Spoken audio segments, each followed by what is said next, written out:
So to say hi, Michelle, Dr. Michelle Morgan is Dean of Students at the University of East London. And Michelle had initiated and led a 2.7 million collaborative HEFGI grant with 11 other universities, looking at the study expectations and attitudes of postgraduate students. And Michelle is going to share with us her insights into supporting the postgraduate thought student experience, which we would really value. So over to you, Michelle. Thanks a million. You're welcome. Good afternoon, everybody. Let me just start my slides. Now, hopefully you can see that. Yeah? Yeah. Okay, so what I'm going to do today is I'm going to be taking you through a journey of understanding the status of postgraduate study many years ago, back in the early 2000s, and how the landscape has changed. And this is really, really important. So, I mean, I've been looking at the issue of postgraduate study and following the patterns for many, many, many years. And myself and Paul Wakeling in the early 2000s started to realise there was a change in the way that postgraduate study, especially masters, was being engaged with. Okay, so apologies everybody for that. So I'm going to be looking today and taking you through the journey of looking at how the landscape has changed, looking at the participation changes, the expectations of master's students and the different expectations from different types of students coming in, but also the challenges. So to frame my talk, let me tell you a bit about myself. I look at this picture and I think I look so young. But at the time I felt so old. I was I was a working class mature female who went to do a polytechnic degree, and I was the last year to get a grant and my fees paid. And so I had a really, really challenging environment, but I loved that learning environment so much that I decided to use my banking experience to go into higher education. And as I started as a departmental administrator and worked my way up to faculty manager, I started to observe quite a number of things in the experience of not only students, but also staff. Now, in my career, I have been a departmental administrator, a faculty manager, a learning and teaching coordinator, a module leader, lecturer, and researcher. So what I do is I look through the challenges through multiple lenses. And what I started to see was that the sector at both postgraduate and undergraduate focused on the first 2 weeks in terms of the transition, and all the other terms, semesters, years were ignored. And there seemed to be very much a silo approach between the administration and the academics, and especially between the schools or faculties and the centre. And with that increased student diversity, there was limited awareness of the diversity coming in and the different learning and support requirements. And I started to identify that as students went on their journey, the academic scaffolding may come down, but the personal would go up. And I then realised it didn't matter what our role was, we were all servants of the learning imperative, and it was critical that we actually work together. And very often in our roles, what we see is determined by the role and the level of engagement. So, for example, someone working in finance will look at it through the lens of it being a UK or a non-EU student.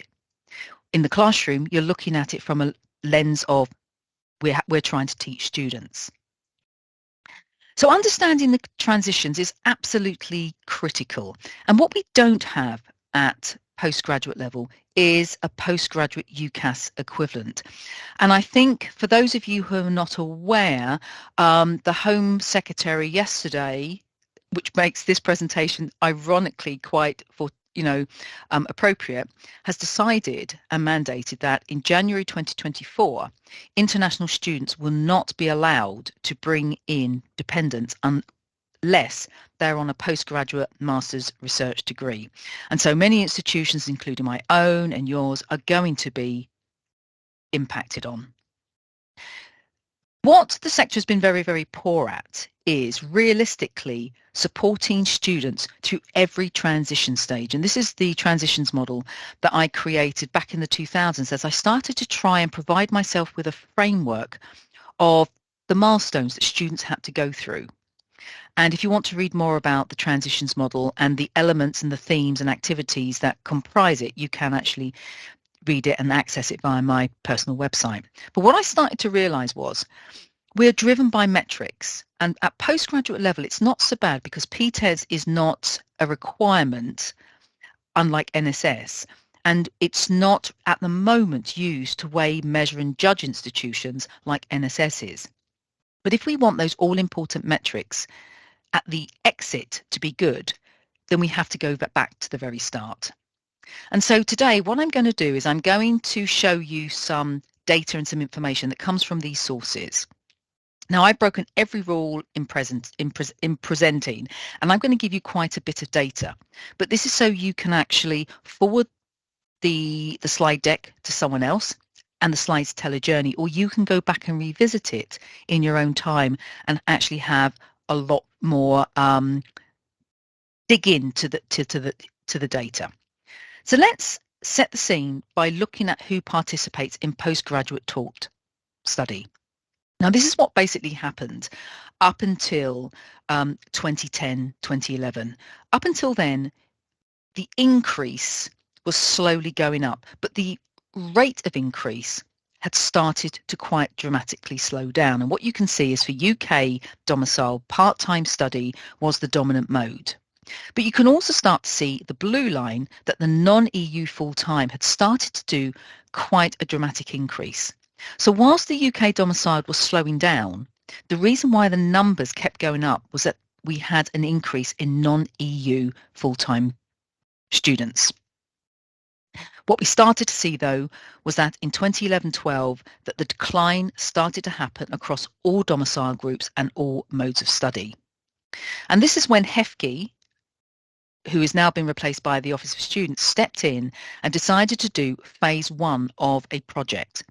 And it was about re-energising the postgraduate market to look at ways we could do it. The Postgraduate Experience Project, which I created and I led, was one of 20 projects funded. But what was slightly different about the project I led was I wanted data. I wanted to understand the behaviour of students in, through and out of every stage of the life cycle and try to understand motivations, experiences and what they were experiencing.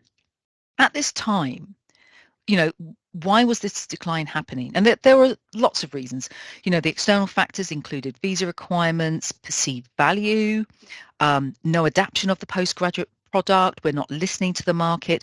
But ultimately, the general feeling was that the main reason for decline was financial. There was the professional career development loan, but it really wasn't extensive and really wasn't being taken up. And it was hard also to get. What was of particular concern and worry to government was the decline in STEM subjects especially. And so that was very much a driver for the HEIs projects. And many of the projects were funded looking at the STEM subjects. And so there was phase 1. There were 40 institutions in total involved and 25 million split between the project. As I said, 2.7 million was awarded to the project that I left. Now, the Postgraduate Experience Project looked at applicants and students, but also business and industry and universities and community. And these were the 3 pillars where we actually explored the challenges. And some of them are listed here. Again, you can read that in your own time. As part of the PET project, we undertook 10 surveys, which created a mass amount of information across all of the stakeholders. As a result of phase 1, phase 2 happened, and this was the forerunner of the postgraduate loan scheme. Basically, £50 million was provided to provide 10,000 scholarships worth £10,000. However, universities had to match fund it, but it did make a difference, as we're about to see. So in 2015, the grants were awarded and it was aimed at UK domicile participation. And you can we started to see an increase, especially amongst UK part-time. But we started to see more of an increase in the UK full-time.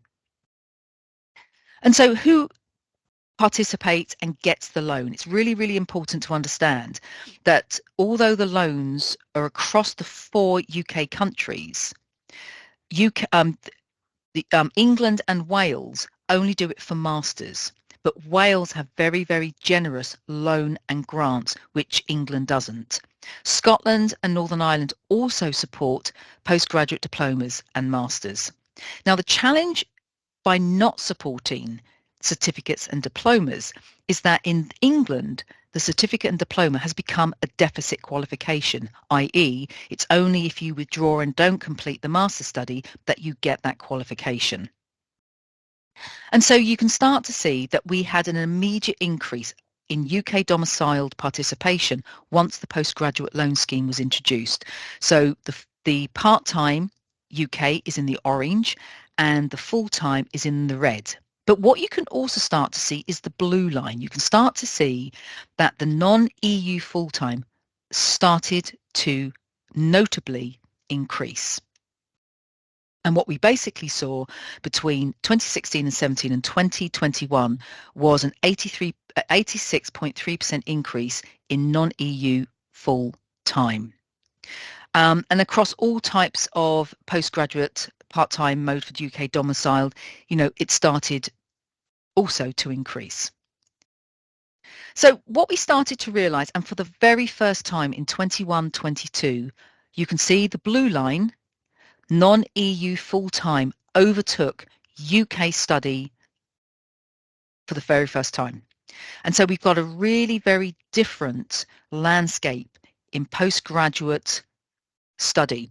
Now, non-EU full-times are predominantly, as you'll see in a moment, masters, whereas UK part-time and full-time are across a range, including masters, PGCE, and postgraduate certificates and diplomas. So it's a very, very different type of engagement by domiciled status. And what you can see since 2015-16, that the major increase has been from Indian students. Now, this is very interesting, again, based on what occurred yesterday with Braverman blocking dependence in postgraduate students bringing dependence into the UK.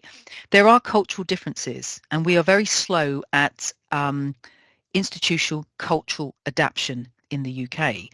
India and in Nigeria, which is another large market, students are more likely to have children earlier. So it is not a surprise that if they're going to undertake study, that they will have dependents. But this really hasn't been planned for because, as I go on to say, we don't have the data from visa or via a postgraduate UCAS equivalent. So let's look at Hertfordshire and how you have grown. And it's quite evident from these figures, your returns to HESA at the scale. So the numbers explain themselves. In 2-3 years, you have gone from just over 2,000 students to just over 5,000 Indian students. And in 2021, Indian students make up 35% of your student body, Nigeria 13.6%.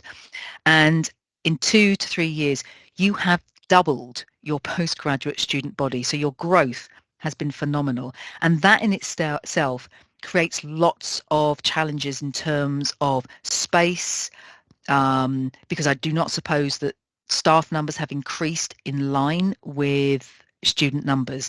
And so these all are the catch-up issues that the sector has been quite slow at identifying and undertaking. So as I said, who studies by what domiciled status? As I explained, UK domiciled, as you can see here, undertake study across the varying courses available of postgraduate study. If you go to non-EU domiciled in the top right-hand corner, you can see it is mainly master's study. And in the UK, non-EU participation in masters has increased 153% in 2021 on the 2016-17 figure. So across the sector, it's huge. When we look at subjects for postgraduate study, what you can see is in 2021, business and management education, teaching, and subjects allied to medicine were the top 3 subjects. In 2020, in 21-22, subjects allied to medicine and education swapped. So let's look at these 3 discipline areas by domiciled status. And these are the 3 top subject areas. What you can see across the UK, that of the business and management, non-EU make up 78% of all business and management courses, and they are mainly masters. Unsurprisingly, UK make up just shy of 82% of education and teaching and subjects allied to medicine. And so again, these are very, very important areas to kind of note where maybe support has to be. It is not a surprise either. It was all over the news a year ago that the Office for Students were investigating around 10 universities for maybe poor business and management courses at undergraduate level. So the concern would have to be, if OFS are looking at this undergraduate level, they will undoubtedly be looking at it at postgraduate level. So it's just being mindful of that. So when we look at masters participation, you can see for the UK full-time and also the part-time, the loan since 2016-17, there has been year-on-year growth apart from in 21-22. And I will talk about that in a minute, the impact of COVID on that. But if you actually look at the difference in mode of study, when you look within each domiciled status between 2016 and 21-22, you can see the proportion of those taking full-time study and part-time study has in effect remained quite stable within the domiciled status. So as you can see, let's take, for example, non-EU domiciled. In 16-17, it was just shy of 98% doing full-time, and then 5 years later, it remained 98%. So the behaviour of domiciled students in terms of mode of study has not changed. So what this slide shows is year on year the change in growth or decline of master's first year enrolment. So you can see in 2019-20 that the UK full-time had grown 3.7% on 18-19. What you can also see further down the table is that in 2018-19, the growth of international students on 17-18 was 12.6%, but in 19-20 it jumped up on the previous year to 28.9%. So international students have really year on year been growing. But then COVID happened, and I did not expect to find the statistic. I expected higher education to slow down across all the domicile groups.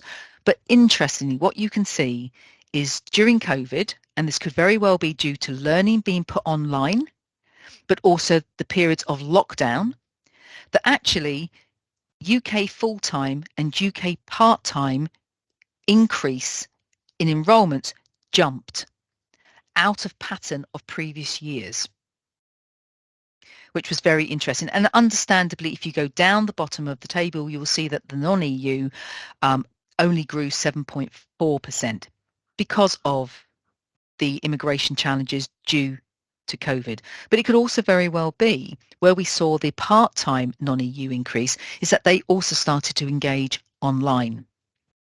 And then 21-22 happened. And what you can see is for UK and EU, the decline or the drop of enrolment on 2021 were quite dramatic. But non-EU jumped up quite dramatically. Now, it could very well be, as I said, if you remove 21-22 from, 2021 from the data and you compare 19-20 to 21-22, actually the growth is more in line with what's happening in 19-20.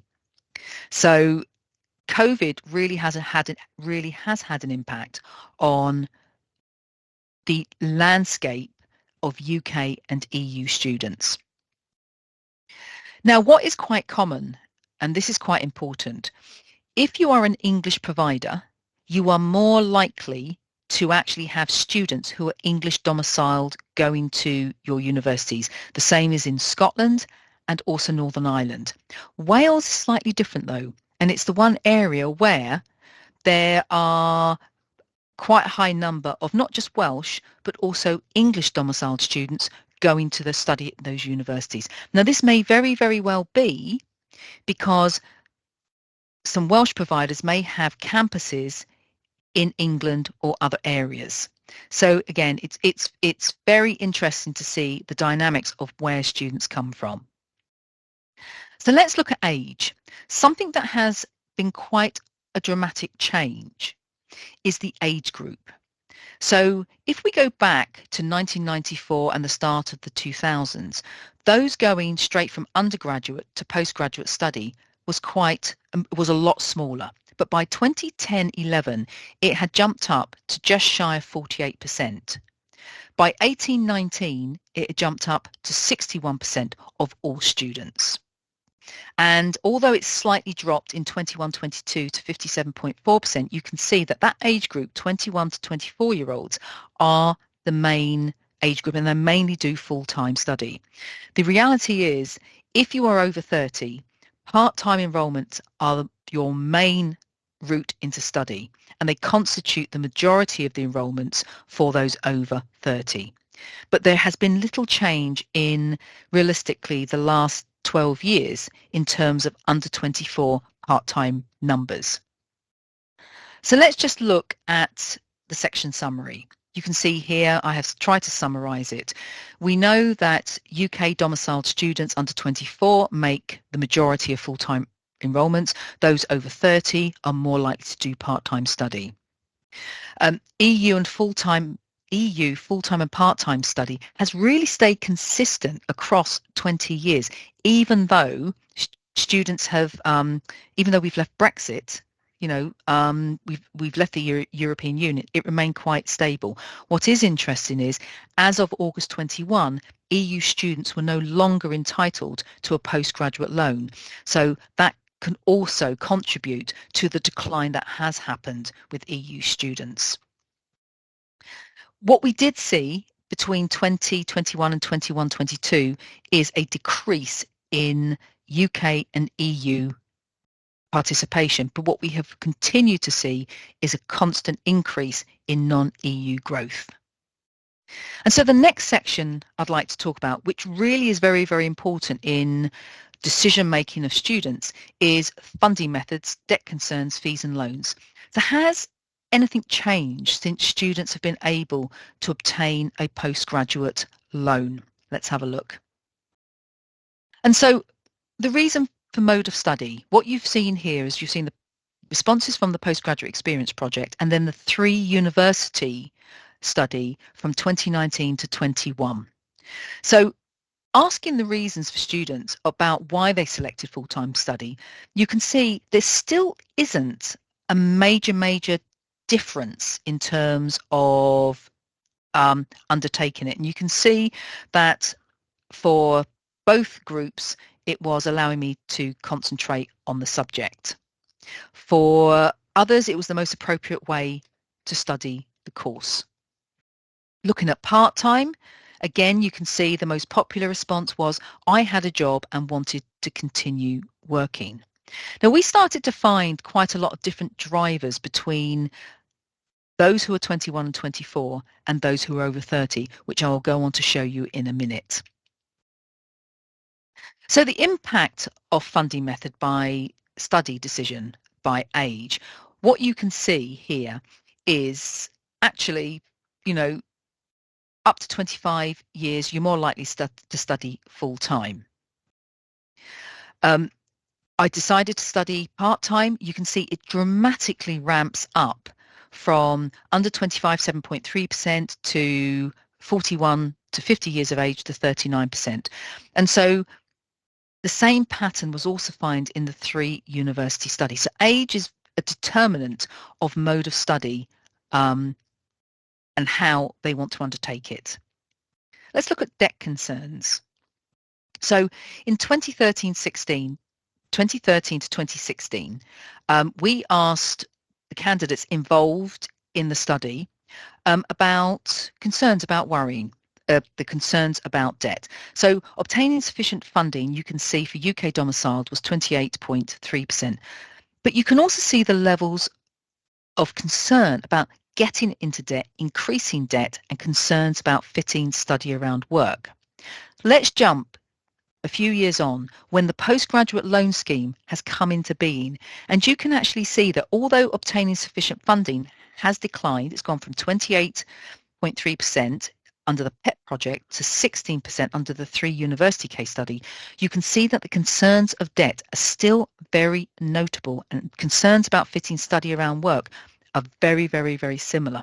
So we've got 2 studies, one where there was no postgraduate loan and one where there was, and the concerns are still very, very similar. So let's look about intention to undertake paid work. Now, for academics, you know how challenging this is, especially in STEM subjects or subjects where, there are high contact hours and there is a lot of required reading. The general rule is try not to work more than 15 hours for paid work a week if you're doing a full-time course. But you can see here the consistency of expectations of having to work between the 2 studies. So full-time work, 30 hours a week, again, very similar.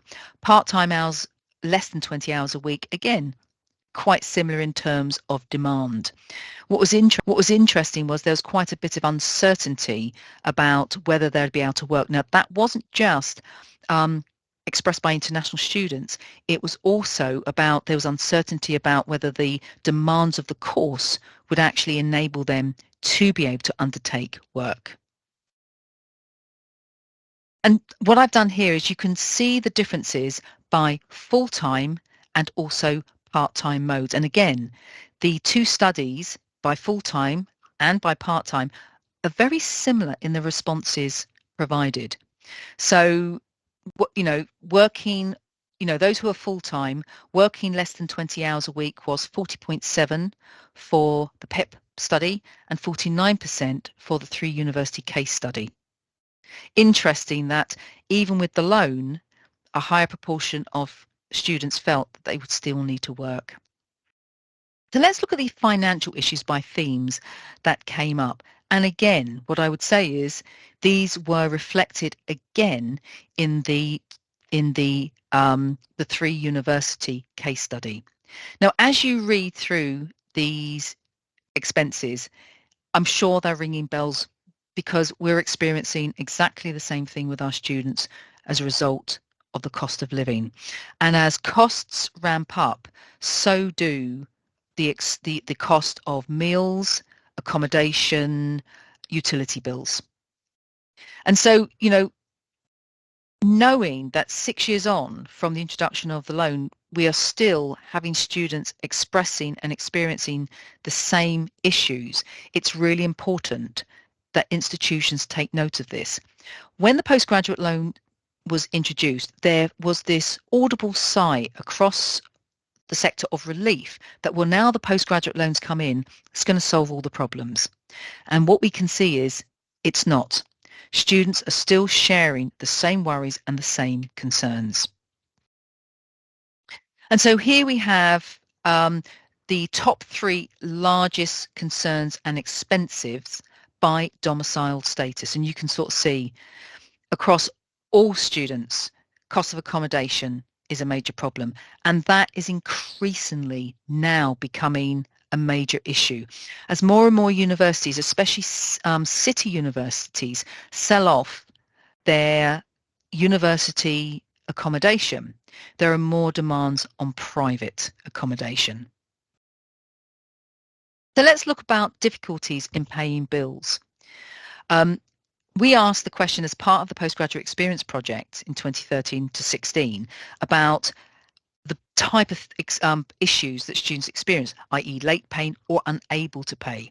And what you can see is that rent, utility bills and food were the top 3 issues in terms of late paying. But what you can also see is one of the first things to go is entertainment and going out. And in the research, cost of living research that is currently being undertaken in the last year and now, again, going out and entertainment has been the main thing that has gone by the wayside.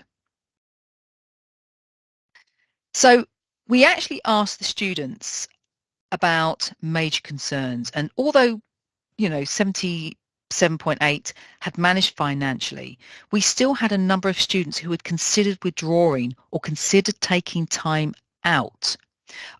Some even decided to move from full-time to part-time to be able to financially cope. Very few at the time had withdrawn or had admitted in the PEP survey. So reasons for withdrawal. The top reasons were basically financial living costs, difficulties in paying fees, and struggling to meet the demands of life, having to work. And so these challenges are still in existence today. One of the things that we are very poor at doing is actually recording and monitoring why students do withdraw. One of the things I've been calling for a very long time is for the student loan company to record the detail of why a postgraduate student has withdrawn. Because for institutions, very often the student has actually disappeared before we know that they're actually gone and can actually try and triage and find out why and support to keep them on course. And so if we had that information, we would be able to be a bit more mindful of the real reasons why students do withdraw. Because very often you will know this, if a student is loving their course, they will do everything they can to stay the course. But if the things such as, the financial difficulties become too great, there are just times when they're just not able to. This is from the Postgraduate Taught Experience Survey, which is voluntary. And again, what you can see is that, the reasons for leaving by mode of teaching. And what you can see here is that, the online, there was just a mix of mental health issues, the way the course was delivered, and balancing the demands. And so, again, these are really important issues that we need to think about and address when we are planning support and when we're actually looking at new ways of delivering information to students. Almost immediately that the loan scheme was brought in, every institution in the Postgraduate Experience Project and across the sector raised the fees. And I think the general feeling was, well, we can because now students have the loan. The loan, when it was introduced, was £10,000. Many non-MBA master's courses were around £6,000. So the plan was to have £6,000 for the fees and then maybe £4,000, £3,000 for living costs. However, fees have gone up to such an extent that the loan itself doesn't actually really cover even the fee. And so it feels like we are going back to 2010 in that although students can get a loan, it's not going to cover all of the expenses. What is interesting actually is that MBAs for UK and also for overseas students are very, very similar in cost. So who took out a master's loan? We have some data here and I've compared it to the 3-case university study. Full-timers, it was just shy of 79%, part-time, just shy of 45%. What you can see is that the under 25, it was 86.8% of all of those under 25.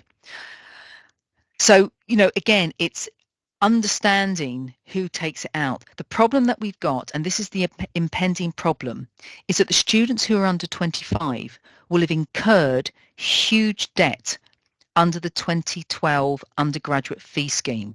And so this is a major worry in that our students who have post-2012 undergraduate debt actually going to be able to financially afford to be able to also gain a postgraduate loan to undertake study. And what you can see here is how the funding of masters has changed. In 2013-16, there was no postgraduate loan, but for UK domiciled students, it was through savings, it was through salary. But what you can see for non-EU overseas students, the primary source of funding was for parents. And if you jump forward to 2019-21, this realistically has not changed for overseas students. There is still a reliance on parents. For UK domiciled, as you can see, 69.3% rely on the postgraduate loan, but then they look at salary and savings, and parental guardian support is almost negligible in comparison to overseas students. So there we see. So let's look at motivations for undertaking a master's course and the study expectations. So what you can see is the top 3 reasons were course content, location of an institution, and reputation in the chosen field. Now, what was very interesting is, as part of the PEP project, we had one Russell Group institution, and for them, it was overall reputation for the institution. What we also know is, as the student gets older, the location is going to become more important because they've probably settled into life and established themselves in jobs. So a local institution is more likely to be chosen, their chosen option. And what you can see here, very, very similar findings out of the university case study. So drivers and motivations for choosing a university haven't really changed at all. So let's have a look at this. As you can see, when you break it down by domiciled status, location of the institution is very, very important for UK domiciled especially, but course content is a major issue. What you'll also see is studying at an institution before is quite high amongst UK domiciled. Looking at delivery of the programme being flexible, you can see it's quite important for UK domiciled as opposed to EU and OS. And when you look at the reputation for a good social life, you can see for postgraduate students, it really isn't important. It is not an important aspect. Again, when we actually look at the PTES results from 2018 for the reasons for choosing a university, again, it's content, location, graduates having good careers, and for part-time, flexibility. Again, repeated the findings of PEP. Again, what you can see, this is just for UK domiciled. When we actually look at it by age, course content for all is very, very important. But as you get older, if you look at the yellow line, having that delivery that is flexible to fit around my life becomes more important. So again, age is a very important characteristic in terms of how we develop delivery of master's courses. PTES 2018, again, you can see to improve employment prospects is a key driver. And what I would say is the younger you are, that became more important. The older you are, it was about changing skills and getting the skills needed to actually stay in your job and develop your career. Again, this is the MLE, Master's Loan Evaluation, a main driver, again, was about improving employment prospects. So again, some things don't change in terms of the reasons for mode of study, allowing to concentrate on the subjects and wanting to continue working for part-time students, very important. As part of the PEP project, we also asked what students were looking forward to in starting their course, and what you can see here are the reasons. The course, good course structure, site visits, knowledge and skills, but again, employability, career and networking were key areas. Now I'm going to look at age. So what you can see is for younger students, it was very much about specializing the knowledge. For mature students, it was actually about widening. And those who are straight from university, it was about providing more applied and vocational study experience. And I suppose that absolutely makes sense. If you haven't got work experience, it's about trying to actually get more of that. And for part-time, it was about providing more theoretical knowledge. So it was really important understanding the expectations and what students wanted. On completion, and I've compared the results to the 3 university case study, the PEP project, 62.4% expected to find a job appropriate to their skills and level of knowledge. For the 3 university case study, it was almost identical with 61.4%. When we actually look about the future impact, you can see that for PEP, 40.4% thought and hoped it would help them enter a specialist role. When we look at the case study, the 3 university case study, again, not dissimilar, 46.5%. And so drivers and motivations between students in the last 10 years have really not changed, and it's very important that institutions understand this. Let's look at expectations on completion. So immediate expectation is 62.4% said they will find a job appropriate to their levels of skill and knowledge. So students are coming in expecting that if they get a master's, they will get a job appropriate to that level. And again, that was the PEP project. You can see the university case study, it was 61.4%. And again, it's about entering the specialist role. Expectation of outcome by funding source, you can see here. For loan takers, it was slightly higher, about 10%, than non-loan takers in terms of expectation that they should actually have, after their masters, quite a notable salary increase. When asked about industry, you can see that 70.3% in the PEP project expected a professional career related to their postgraduate study, and it was very similar with the 3 university case study with 73.6%. For both PEP and the 3 university case study, there was the belief that the postgraduate qualification, employers would value it more than an undergraduate one. When we actually spoke to business and industry as part of the PEP project, we found that this was not actually the case. It was very dependent on industry. Many industries didn't want someone with a postgraduate qualification. They wanted an undergraduate who they could take into their industry and train them in a nuanced way. And so the idea that universities, especially marketing, talk about a postgraduate qualification will get you more money and will get you into your career, it needs to be balanced and managed in a better way. And as you can see here by domiciled status, the expectation that most students believed that they will earn more money and be on a higher salary than if they hadn't done their course. But also you can see by domiciled status, UK domiciled in both groups felt it was more possible for them to enter a specialist role. So future considerations for everyone to consider, and I've got maybe about 4 more minutes as I wrap up the presentation.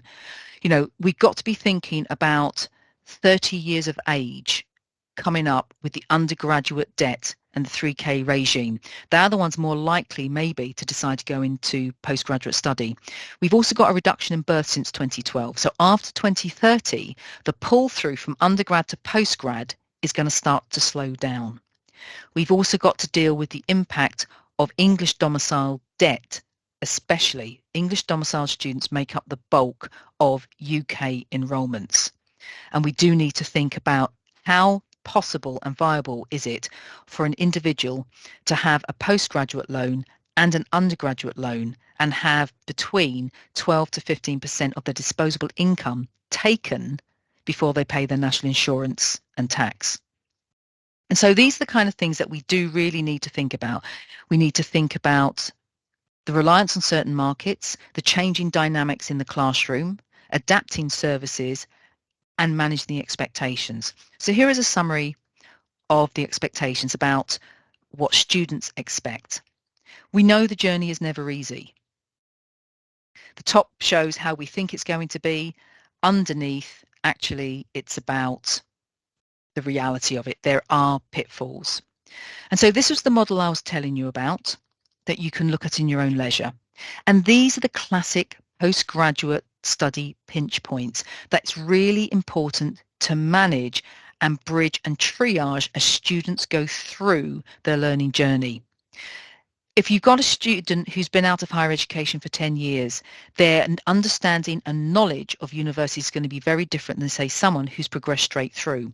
One of the questions I asked in the pre-arrival academic questionnaire this year for postgraduates was their competence and how confident they feel about the use of software, such as virtual learning environments, PowerPoint, Word, Excel, all of those that you would expect institutions to use and for students to engage with. It may surprise you that 70% of postgraduates said they had limited or no experiences of virtual learning environments. And so expecting them just to come in and know how to use virtual learning environments and how to access information needs to be avoided. One of the questions we asked, not only in the PEP project, but the 3 university case study, was about what type of support students would expect to receive or use. And what you can see is academic support, careers and employment, right up there. And that's because very much, as you can see, the expectations, it's about getting a better job. You can see health and well-being is a lot lower, as is financial support. And that's quite a surprise because of the cost of living crisis. The way I liken it is, we need to provide support as if it's a tree of fruit, that we give a student a basket and they can take the fruit that they need to help them succeed. And so it's about enabling students to pick what they need to help them, because every student's journey is unique to them. And so as I conclude, these are the issues that we need to think about. What type of student are we getting in? What support is needed? And it's important that we don't lift and shift from undergraduate to postgraduate taught to postgraduate research, because each level of study needs different rules of engagement and different support depending on the students coming in. We need to actually move from equality to equity. And in all of this, remember yourselves. There are no troughs anymore. There are just peaks. And these are our classic pinch points. And it's exhausting. So in all of this, please look after yourselves. And there is support available. There is the Student Minds space that you can help and provide students support with, the Education for Mental Health by Advance HE, and a report that I was asked to write, An Exceptional Transition to Education, as a result of COVID, giving you ideas. There's also the University Mental Health Charter that can help frame and guide the kind of support that you could provide. There are also lots of resources, and I provided some of them here, that you can access in your own time. We need to manage expectations and staff expectations. Students need real models, not marketing role models. So we can do things such as recognising the differences in prior learning experiences, understand the expectations and how to deliver them, set realistic boundaries and milestones, and be optimistic with our schedule, but importantly, build in a period of discovery.